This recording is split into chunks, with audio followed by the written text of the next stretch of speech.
सभी सुनने वालों का हार्दिक स्वागत है बॉम्बे टॉकीज में। दोस्तों, आज बॉम्बे टॉकीज प्रोग्राम में हम आपके लिए लेकर आए हैं साउंड रिकॉर्डिस्ट कमलेश द्विवेदी से रेणु चतुर्वेदी की बातचीत। आज सुनिए इस बातचीत का दूसरा और अंतिम भाग। हम बातचीत कर रहे हैं आज कमलेश द्विवेदी जी से, और ये फिल्म प्रभाग में साउंड रिकॉर्डिस्ट हैं, यानी ध्वनि मुद्रक के तौर पर काम कर रहे हैं और एक लंबा अनुभव है आपका। कमलेश जी, आपका कार्यक्रम में स्वागत है। सप्रेम नमस्कार रेणु जी, और सभी श्रोताओं को भी मेरा सप्रेम नमस्कार। कमलेश जी, बड़ी मजेदार बात आपने बताई कि आपका गीत, फिल्म, सब कुछ देखने का नजरिया बहुत अलग होता है। आप सोचते हैं कैमरा कहाँ रखा होगा, इसमें ट्रॉली इस्तेमाल हुई या नहीं हुई, और हम सामान्य जन जो है, हमारे श्रोता जो है, हम लोग सब लोग बस ऐसे देखते हैं और थोड़ी सी गलतियां निकालते हैं, थोड़ी सी तारीफ करते हैं और बाहर आ जाते हैं। तो ये जो आपका नजरिया है देखने का, तो आपको इससे दिक्कत होती है, बड़ा मजा आता है? नहीं, इसमें दोनों ही है, एडवांटेज और डिसएडवांटेज दोनों ही है इसमें। कि फ्लॉप फिल्म को भी हम उस नज़रिए से देखने लग जाते थे, कब फिल्म खत्म हो गई पता नहीं चलता। और कभी कभी बहुत अच्छी फिल्म रहती है, उसमें भी हम ये देखते रह जाते हैं कि अरे इसने ये शॉट लिया है तो फिर ये लाइटिंग कहाँ की होगी, फिर ये इसने फिर माइक कहाँ प्लेसमेंट किए होंगे, फिर ये कैमरा ये ट्रॉली शॉट के बाद में एकदम उठ गया तो कौन सा उसने क्रेन यूज किया है कि जिम्मी जिप यूज किया है, वो सब सोचते रह जाते हैं। फिर डायरेक्शन ने क्या जबरदस्त डायरेक्शन दिया हुआ है, ये सोचने में स्टोरी चली जाती है। कितने बार तो 2 से 3 बार जब तक फिल्म नहीं देखो तब तक पूरा वो फिल्म लाइन समझ में नहीं आती कि मतलब क्या है। पर यह है कि बहुत बारीकी से देखते हैं और उसका एक अलग अनुभव और एक अलग मजा लेते हैं, जो कि शायद दूसरे लोग नहीं ले पाते हों। अच्छा, ये तो हो गई आपकी अपनी बात। परिवार के लोग जब बैठते हैं तो साथ में अक्सर ये होता है कि जब आप कुछ ऐसा बताते हैं तो उन्हें बड़ी दिक्कत होती है, तो आपके साथ क्या होता है? नहीं, कितनी बार यह होता है कि परिवार उनका भी एक लंबा दौर हो चुका है मेरे साथ में, तो अब वो भी वैसे ही देखने लग गए। पर होता तब है जब ये नए लोग कोई मेरे पास में बैठे तो कभी तो बड़े खुश हो जाएंगे कि अरे यार ये बातें तो हमने कभी सोची नहीं थी, यार ये इस गानों के इस बोल के ऊपर तो ध्यान ही नहीं दिया था। जो हम लोग तो बस एक म्यूजिक सुनते हैं और गाने करके छोड़ देते हैं और खत्म हो जाता है। पर इस तरह से भी देखना चाहिए, ये आज हमको पहली बार देखने को मिला और समझने को मिला कि इस तरह से भी फिल्म देखी जा सकती है।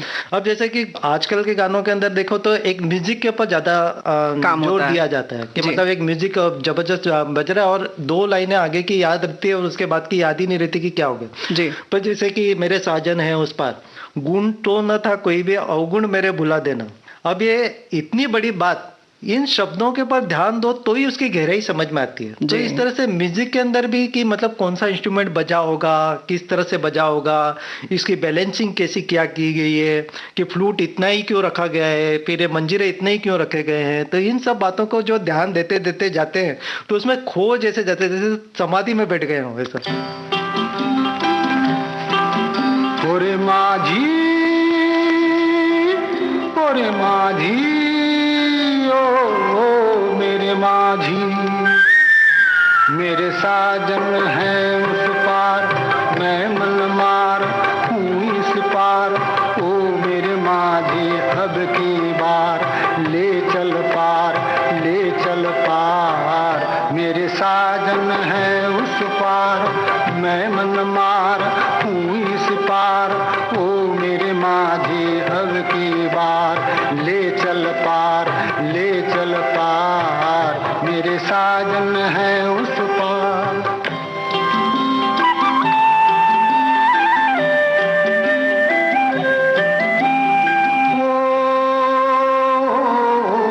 मन की किताब से तुम मेरा नाम ही मिटा देना। गुम तो न था कोई भी, अब गुण मेरे भुला देना। मन की किताब से तुम मेरा नाम ही मिटा देना। गुम तो न था कोई भी, अब गुण मेरे भुला देना। मुझे आज की विदाता, मुझे आज की विदाता, मर के भी रहता इंतजार। मेरे साजन है उस पार, मैं मन मार हूँ इस पार। ओ मेरे माझी, अब की बार ले चल पार, ले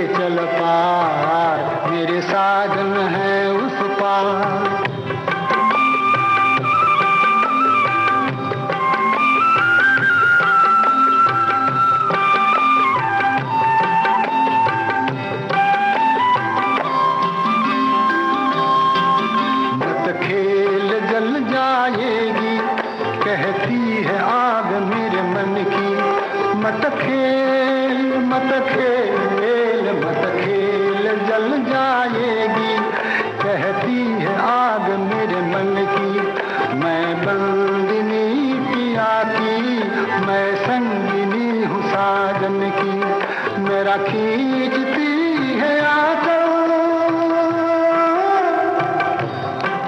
मेरा खींचती है आंचल, मन मीत तेरी हर पुकार, मेरे साजन है उस पार। ओरे माझी, ओरे माझी, ओ मेरे माझी।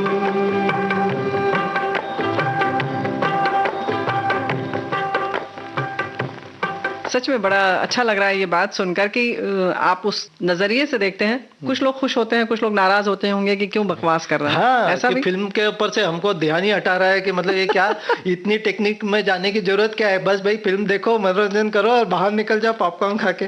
तो भाई श्रोताओं, आप भी कभी देखिए तो कम से कम संगीत पर तो ध्यान दे ही सकते हैं हम लोग। काफी काफी कुछ जी। मेहनत के ऊपर ध्यान दिया जा सकता है कि मतलब इन्होंने कितनी मेहनत करी होगी उस लोकेशन पे जाने की, कितने लोग इन्वॉल्व हुए होंगे और दिन रात। जैसे आप देखिए कि मॉर्निंग शॉट होता है तो सुबह 4 बजे जाके, जैसे वो हमराज फिल्म का गाना है तो उसके अंदर जो सुबह का शॉट से सूर्योदय हो रहा है, तो उन लोग करीब उस सूर्योदय के लिए 7 से 8 दिन 2-2 3-3 महीने वहां रुके हुए थे कि मतलब उस एक कभी सूरज निकलता ही नहीं था, कभी अंधेरा ही अंधेरा हो जाता था और इतनी ठंड और इतना फॉग होता था कि उसमें शूटिंग करना तो बड़ा मुश्किल होता है इन सब चीजों के और उन सिचुएशनों को हैंडल करते हुए और उनमें से जाना और उन फिल्म को बनाना। तो भाई अब किसी भी तरह से ये मानकर हम चलते हैं कि बुराई नहीं की जा सकती क्योंकि श्रम बहुत लगा होता है। बहुत बिल्कुल। अच्छा चलिए, सूर्योदय की बात हो रही है तो द्विवेदी जी एक बात ये जानना चाहते हैं कि चलिए मान लीजिए हमें सूर्योदय का शॉट लेना है किसी फिल्म के लिए, तो अलग अलग मौसम में अलग अलग समय पर सूर्योदय होता है, तो अगर 6 बजे निकलना हो तो कितने बजे से तैयारी शुरू हो जाती है और कितने बजे यूनिट वहां पहुंच जाती है? ये डिपेंड करता है कि आपकी फिल्म का सिचुएशन क्या है और किसके ऊपर आधारित फिल्म हो रही है।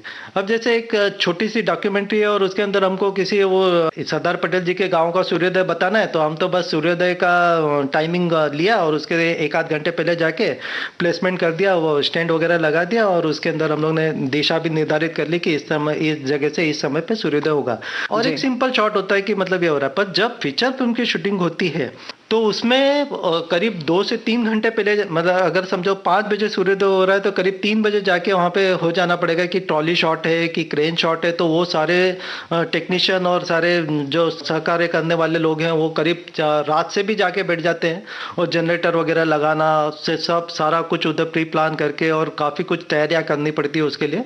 तो बहुत पहले जाके और उसकी सारी तैयारी करके और वो शूटिंग करना पड़ती है और फिर मालूम पड़ता है कि सूर्य देवता नाराज हो गए और उस दिन उदय ही नहीं हुआ या फिर बादल आ गए या कुछ हो गया, या बादल ज्यादा खुश हो गए और वो सामने आ गए, ऐसा भी हो जाता है। बरसात हो गई अचानक में, बेमौसम बरसात हो गई तो शूटिंग के दौरान असली बरसात भी नहीं चलती है वहाँ पे। वो अगर बरसात का सीन भी है तो वो आर्टिफिशियल बरसात करनी पड़ती है क्योंकि ओरिजिनल बरसात में शूटिंग हो नहीं पाती। बिल्कुल सही आपने कहा। लेकिन फिलहाल आपने हमराज फिल्म की बात की है तो इसका वो वाला गीत सुन ले। बिल्कुल।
मगर साथ देने का वादा करो, मैं यूं ही मस्त नगमे लुटाता रहूं। तुम मुझे देख कर मुस्कुराती रहो, मैं तुम्हें देख कर गीत गाता रहूं। तुम मगर साथ देने का वादा करो, मैं यूं ही मस्त नगमे लुटाता रहूं।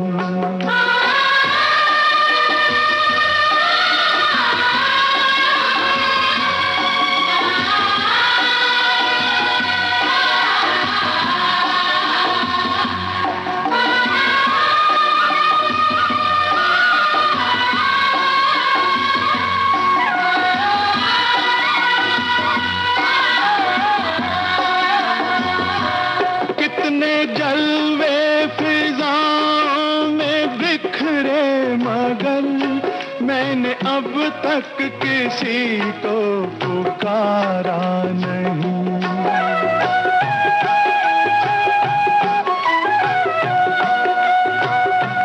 तुमको देखा तो नजरें ये कहने लगी, हमको चेहरे से हटना गवारा नहीं।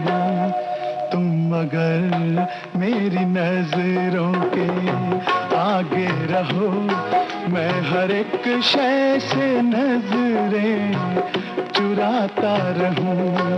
तुम मगर साथ देने का वादा करो, मैं यूं ही मस्त नगमे लुटाता रहूं।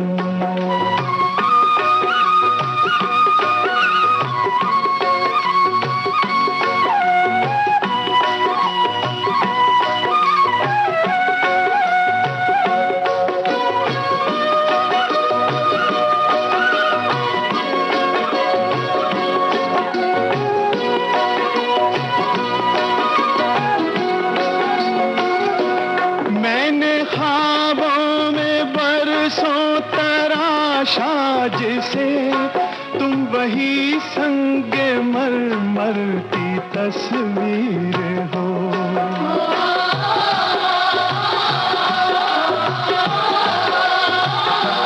तुम ना समझो तुम्हारा मुकद्दर हूँ मैं समझता हूँ तुम मेरी तकदीर हो। तुम मगर मुझको अपना समझने लगो, मैं बहारों की महफिल सजाता रहूं। तुम मगर साथ देने का वादा करो, मैं यूं ही मस्त नगमे लुटाता रहूं।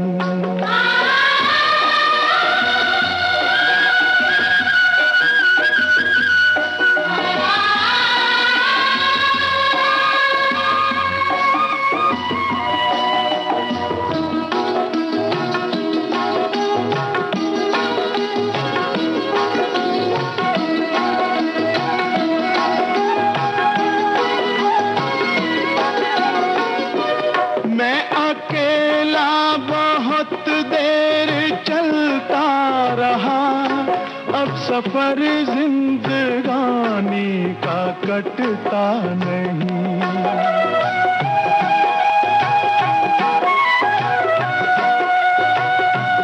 जब तलक कोई रंगी सहारा ना हो, वक्त का फिर जवानी का कटता नहीं। तुम मगर हम कदम बनके चलती रहो, मैं जमीन पर सितारे बिछाता रहूं। तुम मगर साथ देने का वादा करो, मैं यूं ही मस्त नगमे लुटाता रहूं। तुम मुझे देख कर मुस्कुराती रहो, मैं तुम्हें देख कर गीत गाता रहूं। दोस्तों, बातचीत हम कर रहे हैं फिल्म बनने के बारे में, उसके अलग अलग आयाम और ख़ास तौर से रिकॉर्डिंग की बात और साउंड रिकॉर्डिंग की बात। विजुअल की भी बातें हो ही रही हैं, एक लंबा अनुभव है। हमारे साथ बैठे हैं कमलेश द्विवेदी जी। द्विवेदी जी, ये बताइए कि जो आपने बताया कि बनती है फिल्में, तो ये तो आपने बताया कि हाँ, सनराइज भी अगर है, छोटी मोटी डॉक्यूमेंट्री में भी आपने कहा कि एक आध घंटे पहले जाना पड़ता है, तो काफ़ी वो भी समय है, और नहीं तो रात भर तैयारी चलती है, तब जाकर हम एक सूर्योदय का शॉट ले पाते हैं। उसके बाद यानी कि पोस्ट प्रोडक्शन क्या होता है? ये तो हो गई शूटिंग, तो उसके बाद प्रोडक्शन जब हो रहा होता है तो फिर क्या होता है उसके बाद का? साउंड की खास तौर से मिक्सिंग वगैरह कैसे की जाती है, क्या किया जाता है? जैसे हम लोगों ने रिकॉर्डिंग की बात करी है और शूटिंग की बात करी है, और मैंने बताया था आपको कि लोकेशन की रिकॉर्डिंग भी होती है और लोकेशन की शूटिंग भी होती है, और फिर उसके बाद में इंडोर रिकॉर्डिंग भी, इंडोर शूटिंग भी होती है जो स्टूडियो वगैरह में होती है। और सारे डायलॉग्स वगैरह कर लेने के बाद में एक शूटिंग हो गई, डायलॉग हो गए, फिर उनको लेके आते हैं हम लोग। और अभी के दौर में ऐसा है कि अगर वीडियो रिकॉर्डिंग कर रहे हैं आप, तो वीडियो के साथ ही वो डायलॉग भी छप जाते हैं, तो एक ही इक्विपमेंट के अंदर आपको डायलॉग भी मिल जाएंगे और फिल्म भी मिल जाएगी। पर जनरली मल्टी ट्रैक रिकॉर्डिंग का इक्विपमेंट्स वगैरह ले जाते हैं हम लोग जैसे लोकेशन के ऊपर, और वो रिकॉर्डिंग को पहले की तरह डिजिटलाइज है अभी सारे के सारे, तो उनको हम लोग रिकॉर्ड कर लेते हैं, डायलॉग्स वगैरह रिकॉर्ड कर लिए, इफेक्ट रिकॉर्ड कर लिए जो लोकेशन पे हैं, वो सारे रिकॉर्ड करके लेके आने के बाद में हम लोग यहाँ पे एडिटर के हाथ में दे देते हैं। तो एडिटर उन सब पिक्चरों में से जो जैसे कि मेन शॉट जो ओके शॉट्स हैं वो निकाल लिए उन्होंने, उनकी स्क्रिप्ट सारी लिखी रहती है, सारे उन्होंने पूरे ये उसका डेटा बना लिया रहता है कि कौन से ओके शॉट्स हैं। कभी कभी 2 ओके शॉट्स रहते हैं, तो इसमें से 70% इस ओके शॉट्स में से लेंगे, 30% इस ओके शॉट्स में से लेंगे, या एनजी में से भी कभी कभी एक आध शब्द निकल आता है कि मतलब नॉट गुड शॉट्स हैं, उनमें से भी थोड़े से। तो ये सब डायरेक्टर और एडिटर मिलकर डिसाइड करते हैं कि किस चीज को कैसे लाइन अप किया जाए जी। और सारा जब एक खाका तैयार हो जाता है जिसको कि एक रफ कट बोलते हैं, तो रफ कट तैयार हो जाने के बाद में फिर उससे रिलेटेड उस साउंड को जोड़ दिया जाता है जो लोकेशन पे रिकॉर्ड हुआ है और उनके साथ रिकॉर्ड किया हुआ है। वो दोनों को मैच कर लेने के बाद में, जैसे मैंने आपको बताया कि सिंक मैच कर लेते हैं कि वर्ड टू वर्ड जो बोला गया है डायलॉग या फिर जो भी कुछ साउंड है, इफेक्ट्स वगैरह है, तो उसको उस जगह पे जोड़ लेना। यानी कि जैसे होट चल रहा है वैसे ही बात आनी चाहिए। या फिर जैसे गिलास गिरा, उस गिलास के साथ में गिलास का साउंड जी, तो इन दोनों को जोड़ना, और वो जोड़ के एक रफ कट जो तैयार हो जाता है। तो रफ कट हो जाने के बाद में एक आइडिया आ जाता है कि इसके अंदर जो रिलेटेड साउंड्स हैं उसको कैसा जोड़ा जाए जी। जैसे कि अभी समझो वो एक हीरो हीरोइन बात कर रहे हैं और एक ऐसा मतलब माहौल क्रिएट करने का कि जिसके के अंदर एक हेवी टाइप का माहौल है, तो उसमें एक बहुत हेवी प्लेन ऊपर से गुजर आ जाए, जबकि वो शॉट्स में है नहीं जी। या फिर कोई इमोशनल शॉट है और ये है तो कहीं दूर कोई एक शहनाई बजा रहा है या कुछ कर रहा है, तो वो सारी चीजें म्यूजिकल इंस्ट्रूमेंट से हो या फिर म्यूजिक देना हो या फिर इफेक्ट देना हो, तो वो फिर वो एक डिजाइन किया जाता है जिसको साउंड डिजाइनिंग कहते हैं। अच्छा, साउंड डिजाइन की जाती है कि कहाँ पे कौन सा कुत्ता रोने का साउंड कहाँ लगेगा, पटरी पे जो रेल चल रही है उसका साउंड कहाँ, भले वो विजुअल में दिख रहा हो नहीं दिख रहा हो, अच्छा, पर उस साउंड को वहां पे जोड़ना, जैसे कि वो बहुत काफी इफेक्टिव हो जाता है। अब आपने देखा होगा कि कॉमेडी फिल्म हो या डरावनी फिल्में हो, इनमें साउंड का बड़ा महत्व रहता है। आप खाली म्यूट करके किसी एक कॉमेडी सीरियल को देख लीजिए तो आपका मजा ही खत्म हो जाएगा जी। उसको साउंड हटा के खाली पिक्चर से नहीं होगा कुछ भी। तो वो जो म्यूजिकल इफेक्ट जो रहते हैं, या फिर एक जो डरावनी फिल्मों में कुत्ते का रोने का साउंड आ रहा है कहीं दूर से, दरवाजा बोलता है करके जो दरवाजा खुल रहा है, अगर उन सब साउंड को एलिमिनेट कर दे तो डर नहीं लगेगा आपको। तो म्यूजिकल इफेक्ट भी दिए जाते हैं और एक ओरिजिनल इफेक्ट भी दिए जाते हैं। तो यानी कि एक तो हो गया संगीत से पूरे वातावरण को बनाना, और उसके साथ साथ जो ध्वनि प्रभाव, खासतौर से ये जो होता है जिसको कहते हैं ना कि पानी है तो उसकी आवाज लानी ही पड़ेगी, सिर्फ आप उसको संगीत से नहीं बना सकते। या जैसे आपने बताया कि कुत्ता बोलना है या चिड़िया बोल रही है या हाथी के चिघाड़ने की आवाज है, तो उसको वैसे ही जोड़ना पड़ता है जी। उनको जोड़ने के बाद में फिर उसके रिलेटेड म्यूजिक रिकॉर्ड किए जाते हैं, वो भी सिंक और नॉन सिंक दोनों होते हैं। आपके स्टॉक शॉट में कुछ पड़े और उनसे मैच हो रहे हैं तो उनको जोड़ दीजिए आप, या फिर उसको अभी सिंक अगर म्यूजिक है तो फिर वही बात हो जाएगी कि प्रोजेक्शन जैसे डबिंग की जाती है वैसे ही वो प्रोजेक्शन के ऊपर हो चलेगा, और फिर आपको वो देखते हुए म्यूजिक यहाँ पे बनाना है। जी वायलिन है तो वायलिन यहाँ पे वो देखते हुए बजाएंगे जी। तो वो म्यूजिक पीसेस तैयार कर लेते हैं, बीट टू बीट वो सिचुएशन के हिसाब से बैकग्राउंड म्यूजिक तैयार करते चले जाते हैं। तो वो बैकग्राउंड म्यूजिक है, इफेक्ट्स है, फिर डायलॉग्स है, इस तरह से अनगिनत ट्रैक्स आप बना सकते हैं, क्योंकि अभी फैसिलिटियां ऐसी है कि जिसमें हम अनगिनत ट्रैक्स बना सकते हैं जी। जिसमें एक में चिड़िया का साउंड है, एक में बेल का साउंड है, या एक में कुत्ते का साउंड है, एक में डायलॉग है, एक में म्यूजिक है, इफेक्ट है। फिर इनको एक प्रोस्पेक्टिव के हिसाब से मिक्स किया जाता है। वो मिक्सिंग के अंदर सबसे बड़ी चुनौती यही साउंड रिकॉर्डिस्ट के लिए होती है कि उसको एक कलात्मक ढंग से उसको क्रिएट करें, उस माहौल को। डरावना है या हंसी मजाक का है या फिर इमोशनल है, या फिर गाड़ी दूर से आ रही है तो दूर से आती हुई गाड़ी दूर से ही आती सुनाई दे, नहीं तो ढक ढक ढक ढक करके चली जा रही है और फिर वो गाड़ी तो बड़ी दूर है, तो गाड़ी का साउंड वहां से स्टार्ट करेगा, धीरे धीरे फेड इन करता हुआ जाएगा और फिर फेड आउट करेगा। तो वो गाड़ी के सिचुएशन के हिसाब से, उसको पर्सपेक्टिव के हिसाब से उसको या दिशा बदल रही है तो उसका वैसे ही संगीत और उसका वो बदलेगा। और अभी तो काफी उत्तम टेक्नोलॉजी आ गई है, तो स्टेरियोफोनिक साउंड, 5.1 साउंड, 7.1 साउंड और फिर ऑटमोस साउंड आ गए, जिसमें कि आपको फील होता है कि गाड़ी लेफ्ट से चालू हुई और राइट तक चली गई और घूमती हुई पीछे तक चली गई। और फिर एटमॉस साउंड है जिसमें कि अगर हवाई जहाज कोई उड़ रहा है तो आपके सिर के ऊपर से गुजरा। तो ये सब टेक्नोलॉजी इतनी बढ़ गई कि आप, पर ये सब चीजें, उसके मशीनों के पीछे एक व्यक्ति जरूर है कि जो इन सब चीजों को डिसाइड करता है कि भले आपकी टेक्नोलॉजी कितनी भी बढ़ जाए, पर आपके हाथ में ब्रश दिया जा सकता है, पर आप बहुत अच्छे चित्रकार नहीं बन सकते। ब्रश चला सकते हैं मगर बहुत अच्छे चित्रकार नहीं बन सकते। ब्रश खुद नहीं चल सकता, चलाना तो इंसान को ही पड़ेगा। वो एक कैमरा चलाना आ गया या साउंड रिकॉर्डिंग करना आ गया, उससे नहीं बात बनती है। उसके अंदर एक आपका कलात्मक दिमाग होना चाहिए कि इसको किस तरह से एक श्रृंगार किया जा सकता है और उसको वो एक अच्छा रूप, एक सुंदरता दे के उस माहौल में ले जाए आपको। इसलिए ध्वनि का, साउंड का बड़ा महत्व है कि आपकी फिल्म को कितना ऊपर उठा दे वो। भाई, जब इतनी ध्वनि प्रभाव की बात चल रही है तो कौन सा गीत आपको याद आ रहा है इस वक्त?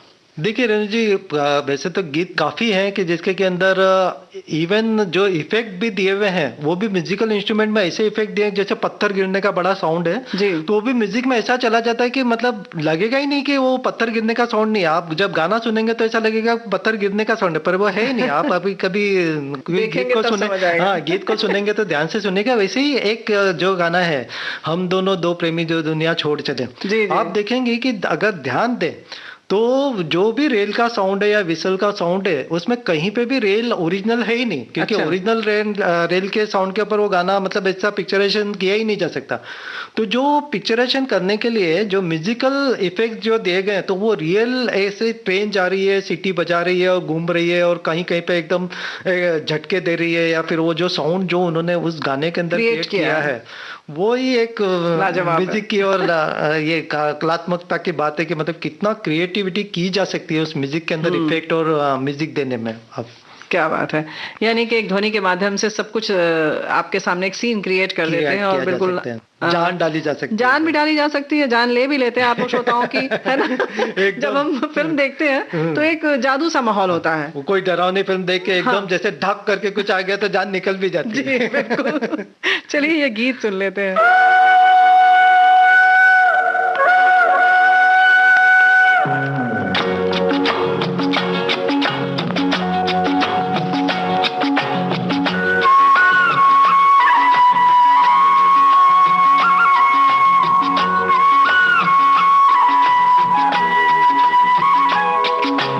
हम दोनों तो प्रेमी दुनिया छोड़ चले, जीवन की हम सारी रस्में तोड़ चले। ए बाबू कहाँ गए? हम दोनों तो प्रेमी दुनिया छोड़ चले, जीवन की हम सारी रस्में तोड़ चले।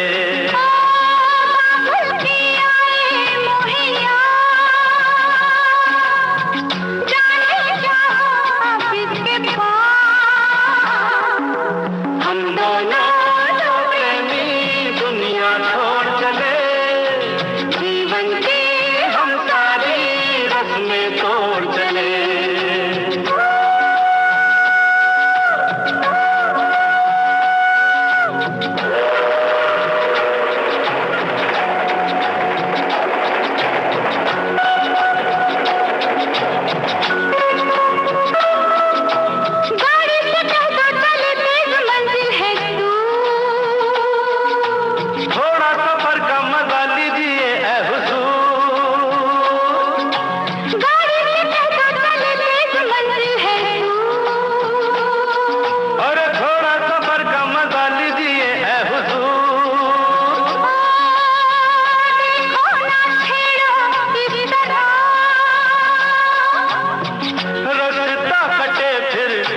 जरा, हम दोनों दो प्रेमी दुनिया छोड़ चले। जीवन की हम सारी रस्में तोड़ चले।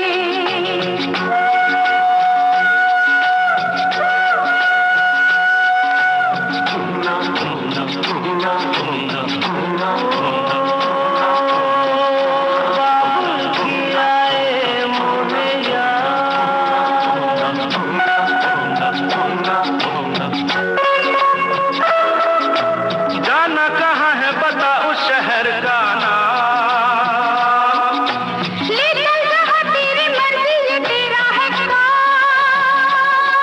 अरे जाना कहाँ है बता उस शहर का नाम, ले चल जहाँ तेरी मर्जी ये तेरा है काम।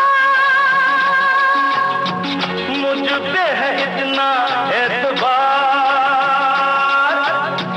मैंने किया है तुमसे प्यार।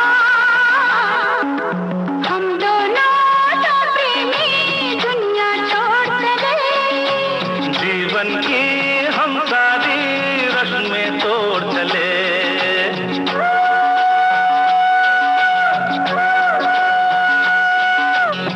ए, क्या सोच रही हो? हाँ हाँ, कुछ भी तो नहीं। बोलो ना कुछ तो। ऐसा न हो तू कभी छोड़ दे मेरा साथ। फिर न कभी कहना दिल तोड़ने वाली बात। ऐसा न हो तू कभी छोड़ दे मेरा साथ। अरे फिर न कभी कहना दिल तोड़ने वाली बात।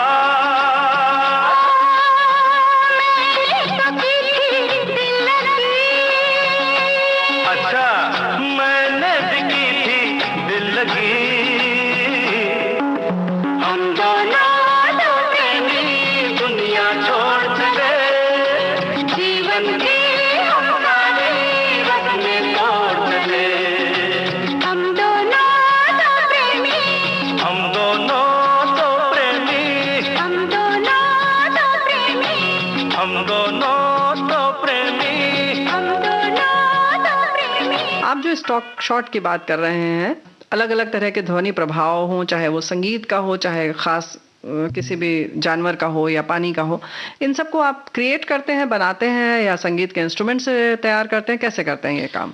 देखिए रेणु जी, इसमें ना दोनों प्रकार होते हैं कि जैसे आपने लोकेशन पे कोई इफेक्ट रिकॉर्ड कर लिया, तो वो इफेक्ट रिकॉर्ड कर लिया, उसकी तो कोई मतलब बराबरी है ही नहीं। कि जैसे नदी का बहने का साउंड है, उसको आपने उस समय रिकॉर्ड किया तो उस समय जो कौवा बोल रहा होगा, या वो जैसे कि राजस्थान का झरना अलग बहेगा, दिखने में सेम दिखेगा, मगर उधर का माहौल या उधर का एक भी अगर मर्मरिंग साउंड आया तो राजस्थानी एक कोई बात कर रहा होगा तो मर्मरिंग साउंड भी राजस्थानी में आएगा जी। और पंजाब का अगर आपने किया है तो झरना सेम है, बोलने में ये बात आएगी कि झरना झरने का ही साउंड करेगा, मगर जो एटमॉस्फेरिक साउंड रहता है कि कहीं का पक्षी कुछ अलग बोलेगा और कहीं का कुछ अलग बोलेगा, और मर्मरिंग साउंड जो एक पीछे जो एक माहौल को एक फ्लेवर देता है वो वहीं का रहता है। पर अब कितनी बार ऐसा होता है कि वहां पे नहीं रिकॉर्ड कर सके, या फिर ऐसी सिचुएशन नहीं रही कि मतलब वहां पे कोई और दूसरा साउंड उस पर ज्यादा प्रभावी हो गया, तो वैसे ही डबिंग स्टाइल में उसको हम स्टूडियो में ले आते हैं और फिर उसके बाद में उस झरने के ऊपर जिनमें कि मतलब दूसरे साउंड डोमिनेट न कर रहे हो, सिर्फ पानी की आवाज है, तो फिर उसको स्टॉक शॉट से हम लोग लेके और इफेक्ट को वहां पे जोड़ सकते हैं। वैसे ही अगर डायरेक्टर का मूड है कि बस एक बड़े वायलिन के अंदर या सितार के अंदर उस झरने को बताना है, तो वो अपने मूड के हिसाब से सितार जोड़ देगा या फिर वो साउंड एलिमिनेट कर। अभी कितनी फीचर फिल्म में आपने देखा होगा कि जोर से रोने की आवाज हो, कोई महिला किसी दर्द से एकदम चिल्ला रही है, मगर उसमें एक म्यूजिक बज रहा है जी, उसकी चिल्लाने की आवाज नहीं है, वो खाली दिख रही है पर एक म्यूजिक। तो वैसे ही इफेक्ट के हैं कि आप म्यूजिकल भी दे सकते हैं या ओरिजिनल भी दे सकते हैं। और पोली साउंड है, जो कि पोली साउंड उसी को कहा जाता है, जो कि स्टूडियो में क्रिएट किया जा सकता है, जैसे चूड़ियों के खनकने की आवाज। तो अब कोई हीरोइन ने अपने हाथ से कोई चीजें उठाई या गगरी उठाई, उस समय तो उतनी आवाज हुई नहीं होगी, पर आपको ये लगता है कि यहाँ पे चूड़ियों की आवाज होनी चाहिए, तो स्टूडियो में क्रिएट किया जाती है। तो जैसे ही वहां पे एक चूड़ी हिली होगी, वो एक कल्पना करके और यहाँ पे चूड़ी हिलाते हैं ताकि वो उस इफेक्ट को वहाँ पे मैच किया जाए और वो ज्यादा इफेक्टिव हो जाए, जिसको फोली साउंड बोलते हैं आजकल की भाषा में। तो भाई ये सब अलग अलग तरह के शब्द और उनके टेक्नोलॉजी की बात करें तो म्यूजिक में क्या परिवर्तन आया है, क्या लगता है आपको? बहुत भयंकर परिवर्तन, जैसे कि हर एक मतलब कैमरा में आया है, साउंड में आया है, रिकॉर्डिंग में आया है, वैसे म्यूजिक वगैरह में भी आया है। पहले एक माइक हुआ करता था, एक माइक के अंदर चारों तरफ इंस्ट्रूमेंट बजाने वाले बैठ गए, उसी में गायक भी बैठ गया और फिर वो एक ही ट्रैक हुआ करता था जिसमें कि रिकॉर्डिस्ट जाके और अपना रिकॉर्डिंग करता था। और उसके लिए भी बड़ी मुसीबत की बात, क्योंकि आपने अगर 5 मिनट का गाना है और आपने स्टार्ट किया और 5 मिनट के अंदर 4.5 मिनट के ऊपर जाके किसी फ्लूट वाले ने या किसी गायक ने या किसी भी छोटे मोटे भी इंस्ट्रूमेंट ने थोड़ी सी गलती करी तो आपको वापस फिर एक ABCD से शुरुआत करनी पड़ेगी। अच्छा, इसमें एक चीज और हम जितनी जानकारी है वो जोड़ना चाह रहे हैं कि एक माइक से जब होता था तो ये भी होता था कि आपके हाथ में कंट्रोल कुछ नहीं होता था, तो जाहिर है कि जो भी वाद्य यंत्र बजाते थे उनको उतनी दूरी पर बैठाते थे, जो ज्यादा सबसे ज्यादा जो लाउड बोलता था उसको सबसे दूर बैठाया जाता था, है ना? हाँ बिल्कुल, उनको ढोलक वाले को सबसे दूर, तबले वाले को सबसे दूर, और फिर उसी हिसाब से उनकी दूरी निर्धारित कर देते थे कि तुम दूर चले जाओ। और फिर कभी कभी ज्यादा लगने लग जाता था तो उधर से कांच में से बैठे बैठे इशारा कर देते, अरे थोड़ा दूर जाओ, पीछे हटो, तो वो फिर वो पीछे पीछे हट जाता था या फिर शॉट बजाने लग जाता था। तो उस तरह से उसको लाइव बैलेंस करना पड़ता था, जो कि बड़ा मुश्किल हो जाता था और हर एक के लिए एक मतलब एक मानसिक दबाव का कारण बनता था।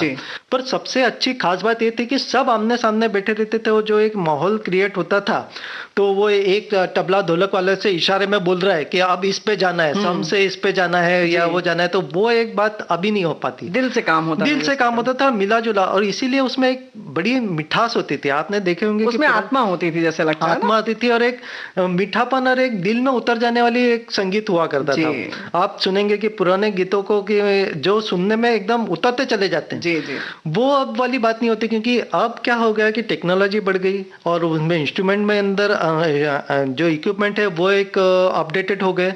तो आप एक ट्रैक से जो एक ट्रैक का मतलब वो होता है कि एक ही पट्टी मिली है आपको कि बस उसी में सारा का सारा रिकॉर्ड करना है जी। और ट्रैक्स अलग अलग होने का मतलब है कि एक में आपने फ्लूट कर लिया, एक में सितार कर लिया, एक में सरोद कर लिया, तो इस तरह से आप अनगिनत ट्रैक्स निर्माण कर सकते हैं। अभी ऐसे सॉफ्टवेयर आ गए, तो इन सब में आप अनगिनत ट्रैक्स से रिकॉर्ड कर सकते हैं। और फिर उसके बाद में भी हर एक म्यूजिशियन को एक ही साथ में आने की जरूरत नहीं है। एक बार फ्लूट आके रिकॉर्ड करके चला गया, फिर उसको सुन के सितार वाले ने रिकॉर्ड कर दिया, तो वो आत्मा ही नहीं बची कि जो एक आत्मीयता से एक मिलजुल के बजाते थे और एक दूसरे से, और एक जो माहौल होता था। मैंने काफी उस दौर में भी रिकॉर्डिंग करी है कि जब सब सारे मिलके और एक साथ में जमा होते थे और हम लोग रिकॉर्डिंग करते थे। तो आपने देखा होगा कि कभी अपने घर में फंक्शन वगैरह हो, पूजा वगैरह हो या बर्थडे पार्टी हो, तो एक हंसी खुशी का एक समारोह का माहौल रहता था। वो माहौल मैं अभी बहुत काफी मिस करता हूँ कि एक व्यक्ति आया, हाँ भाई क्या है, किधर बजाना है, वो बजाया और चला गया, बस बात ही खत्म हो गई। उठे सबके कदम देखो रम पम पम,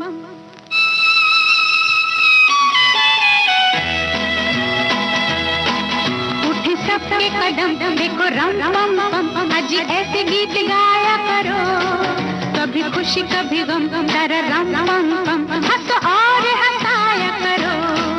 उठे सबके कदम देखो रम पम पम, आज ऐसे गीत गाया करो, कभी खुशी कभी गम, तारा रम पम पम पम, हंसो और हंसाया करो।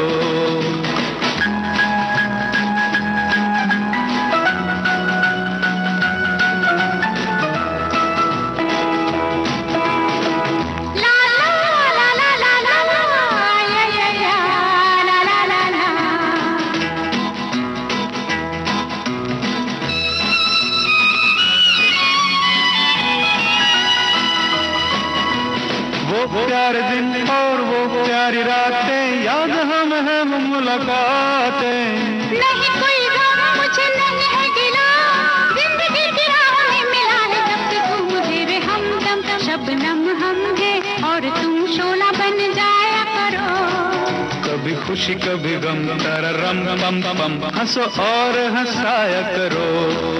उठे सबके कदम देखो रम पम पम, आज ऐसे गीत गाया करो, कभी खुशी कभी गम, तारा रम पम पम, हंस और हंसाया करो।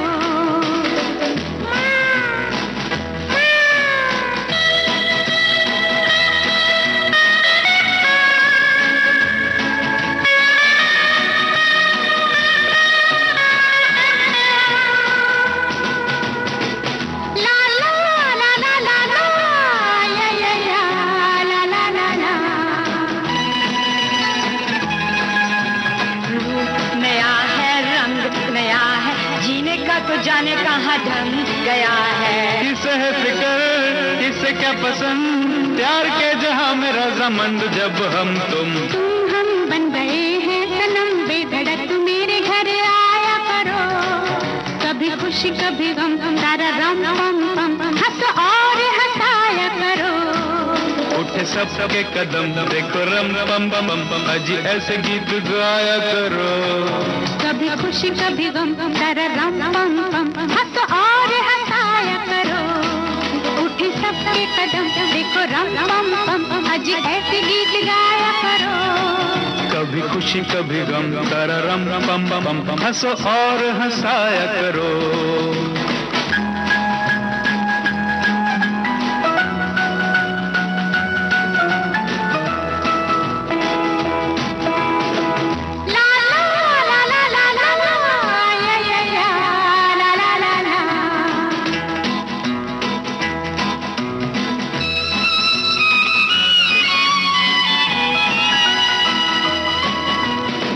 प्यारे दिन और वो प्यारी रातें, याद हम है वो मुलाकातें। नहीं कोई गम मुझे नहीं है गिला, जिंदगी की राह में मिला है जब से तू मुझे रे हमदम, शबनम हम है और तुम शोला बन जाया करो, कभी खुशी कभी गम, तारा रम पम पम, हंसो और हंसाया करो। उठे सबके कदम, देखो रम पम पम, अजी ऐसे गीत गाया करो, कभी खुशी कभी गम, तारा रम पम पम, हंस और हंसाया करो। ला ला ला ला ला ला ला ला ला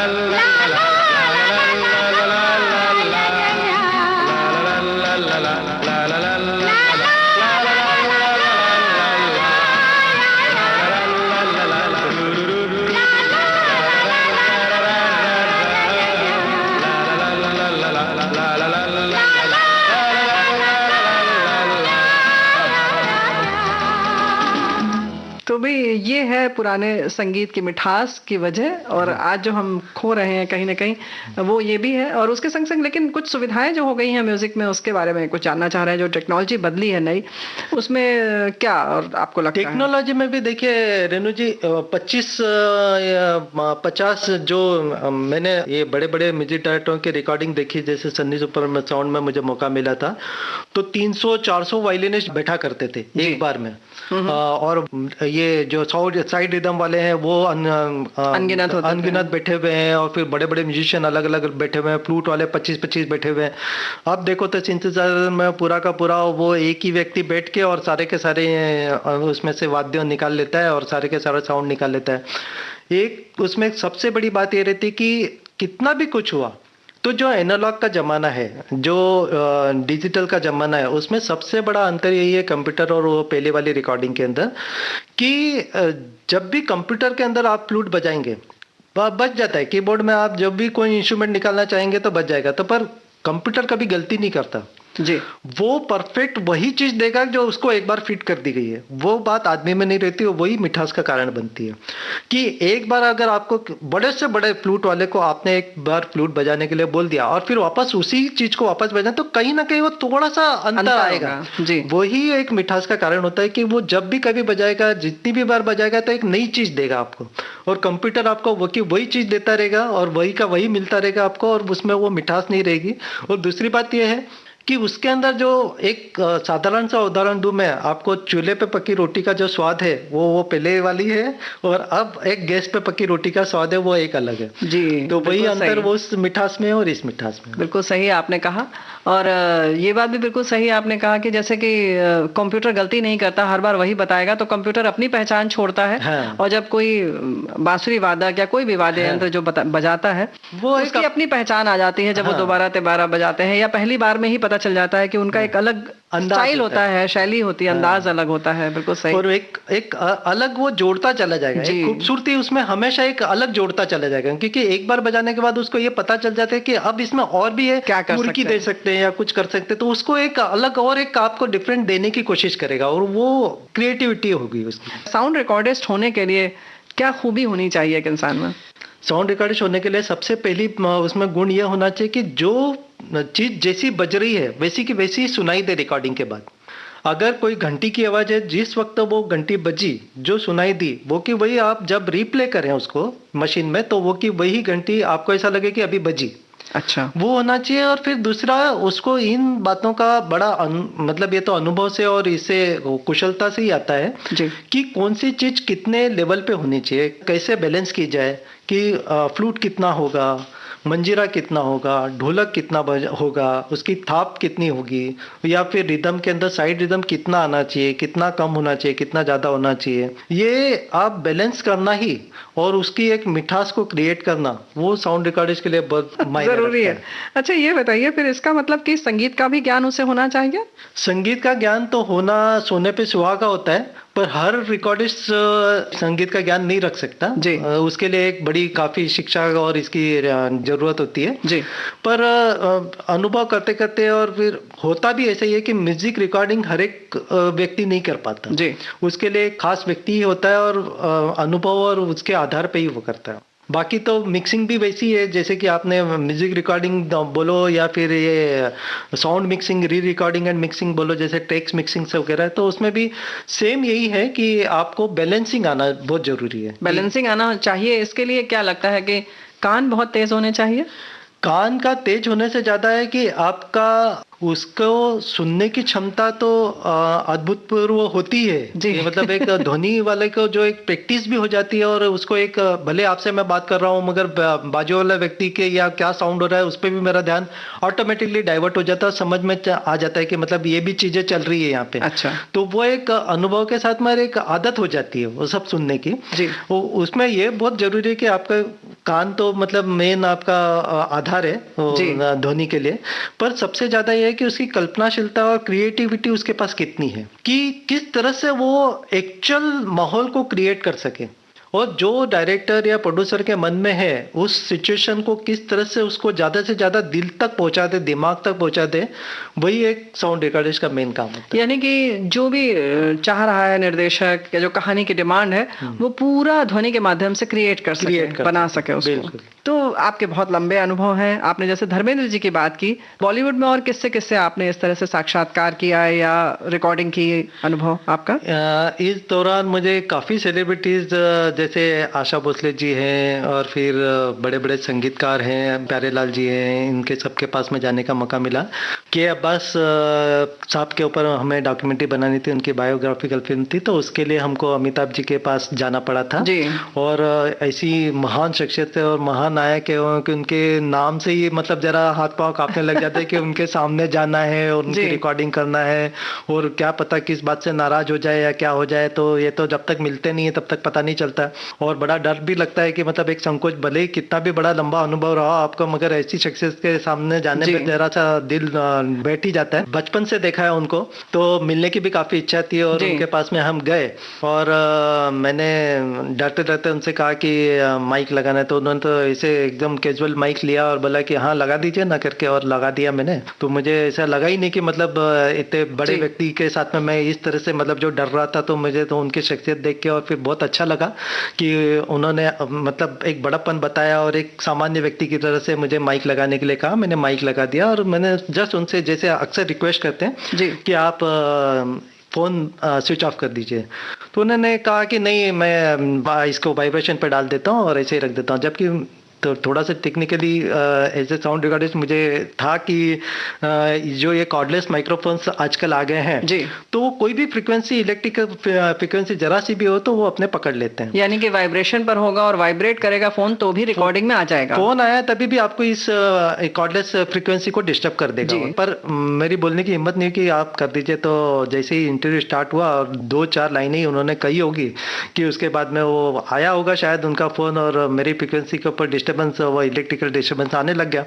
तो बड़े इसने हिम्मत करके मैंने उनको बोला कट, तो एकदम सब सकते में आ गए कि एकदम अमिताभ जी को एकदम कट बोल रहे हैं। तो फिर उन्होंने बोला क्या हो गया, तो मैंने बोला सर मैंने जैसा आपको बताया था कि ये फ्रीक्वेंसी को डिस्टर्ब करेगा, तो उन्होंने बस आगे क्वेश्चन ही नहीं किया, जैसे कि मैं डर रहा था उन्होंने तुरंत स्विच ऑफ किया, बोला चलो मैं स्विच ऑफ ही कर देता हूँ। दोनों फोन अपने स्विच ऑफ करके बाजू में रख दिए और फिर एकदम बढ़िया इंटरव्यू हुआ और वो भी बड़े खुश हुए। महानायक अमिताभ बच्चन की बात चल रही है, तो अब यहाँ पर एक गीत सुन ले। अमिताभ बच्चन का कौन सा गीत सुनेंगे हम लोग? हाँ, मुझे वो जो आदमी जो कहता है आदमी जो सुनता है, इतना मतलब उसके जो वर्डिंग्स है और जो इनके अमित जी के ऊपर फिल्माया है वो गाना इतना सुंदर और इतना दिल को छूने वाला है। उनके बोलों पे ध्यान दे। अब आप है ना एक अलग नजरिए से उस गीतों को सुनिएगा और देखिएगा, आपको बड़ा मजा आएगा। भाई जरूर देखेंगे और श्रोताओं से भी गुजारिश करेंगे कि अब हम लोग कमलेश द्विवेदी जी के नजरिए से और उनके एंगल से देखेंगे, लेकिन फिलहाल हम आपको गीत ये सुनवाते हैं।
कुछ कहूँ कभी सोचता हूँ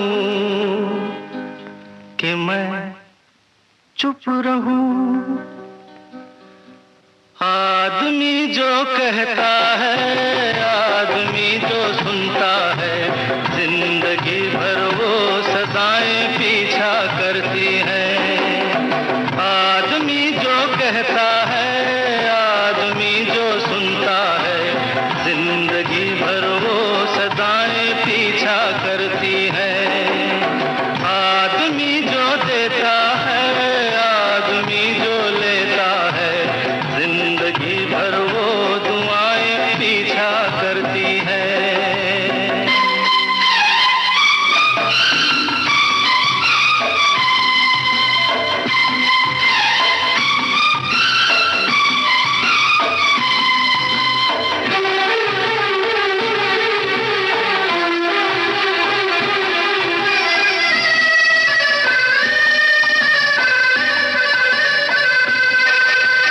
कोई भी हो हर ख्वाब तो सच्चा नहीं होता, कोई भी हो हर ख्वाब तो सच्चा नहीं होता। बहुत ज्यादा प्यार भी अच्छा नहीं होता। कभी दामन छुड़ाना हो तो मुश्किल हो। प्यार के रिश्ते टूटे तो प्यार के रास्ते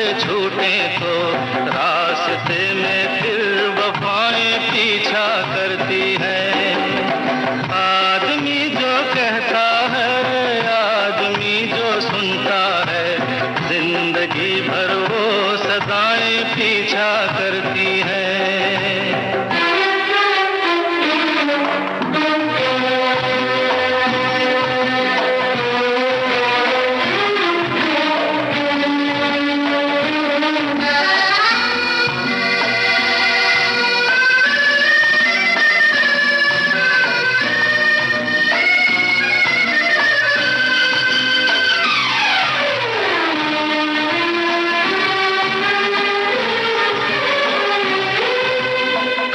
कभी मन धूप के कारण तरसता है, कभी कभी मन धूप के कारण तरसता है, कभी कभी फिर झूम के सावन बरसता है। पलक झपके यहाँ मौसम बदल जाए,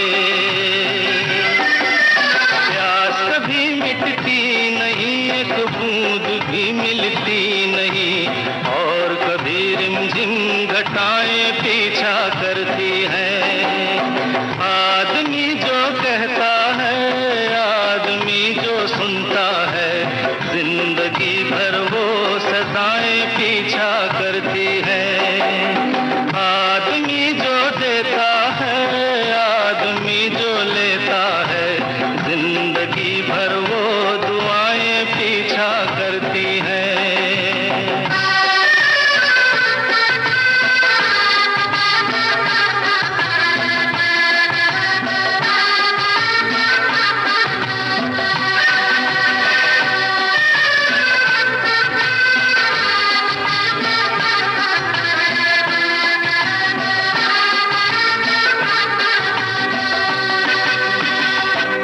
ऐसे ही मौके जैसे आते हैं और आप एक सरकारी कर्मचारी होने के नाते जाते हैं, तो आपको कहीं लगता है कि हाँ वो भी ऐसे आपको मतलब ऐसे आपके साथ व्यवहार किया जाता है कि अच्छा ठीक है सरकारी कर्मचारी ऐसे ही होते हैं, या सरकारी डिपार्टमेंट जो होता है उसमें ऐसे काम होता है और कुछ इक्विपमेंट आप लोगों का बहुत अच्छा नहीं है, क्योंकि अक्सर ऐसा सुनने में आता है। तो कोई ऐसा अनुभव आपका? जनरली आम जनता का जो ये सोच या विचार होता है, तो उनकी नजरों में एक ये रहता है कि नहीं ये सरकारी कर्मचारी ऐसे होते हैं या वैसे होते हैं। पर जो भी टेक्नीशियन है या बड़े लोग हैं और उन्होंने जब फिल्म डिवीजन के साथ में भी लंबे दौर में काम किया है, और जैसे विदु विनोद चोपड़ा जी हैं जी, और काफी ये रजत कपूर जी हैं, ये सब हमारे यहाँ पे से मतलब शुरुआत भी इन लोगों ने करी थी। हरीश भिमानी जी भी है, ये भी हमारे मतलब ये अमीन सैनी जी हैं, बड़े बड़े श्याम बेनेगल जी हैं, तो ये जुड़े रहे हैं काफी दिन, मतलब सालों से हमारे फिल्म डिवीजन से जुड़े रहे और सरकारी काम करने का तौर तरीका उनको मालूम है,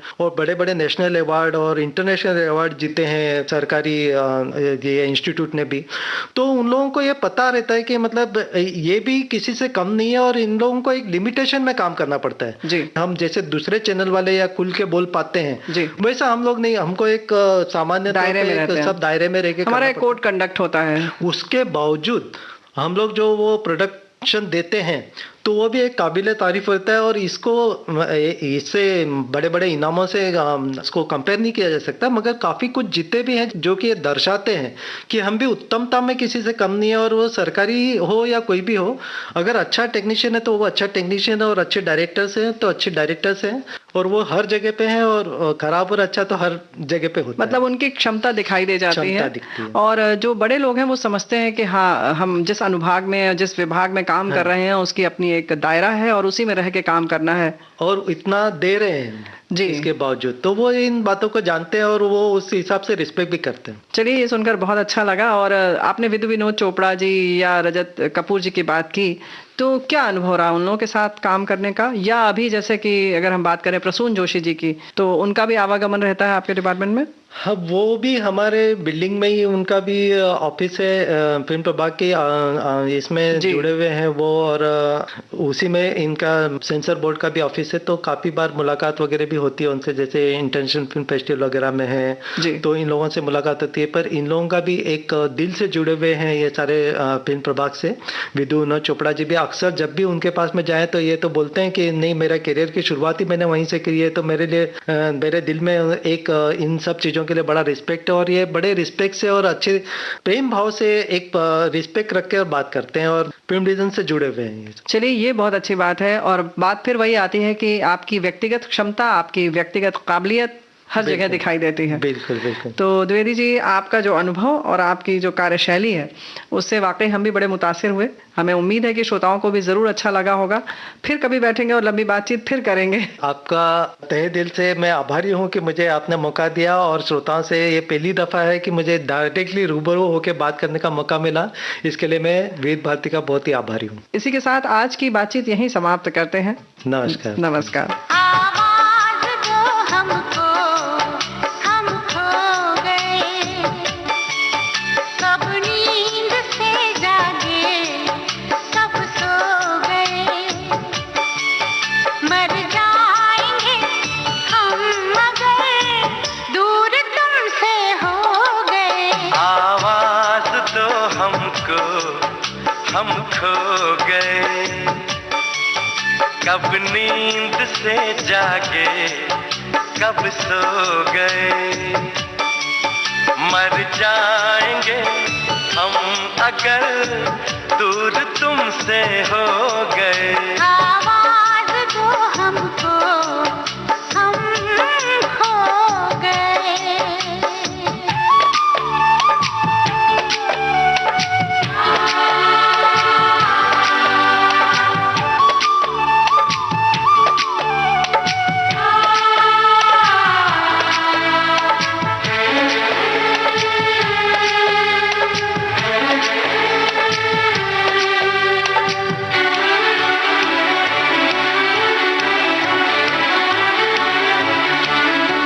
तुमसे निगाहें चार करने लगे,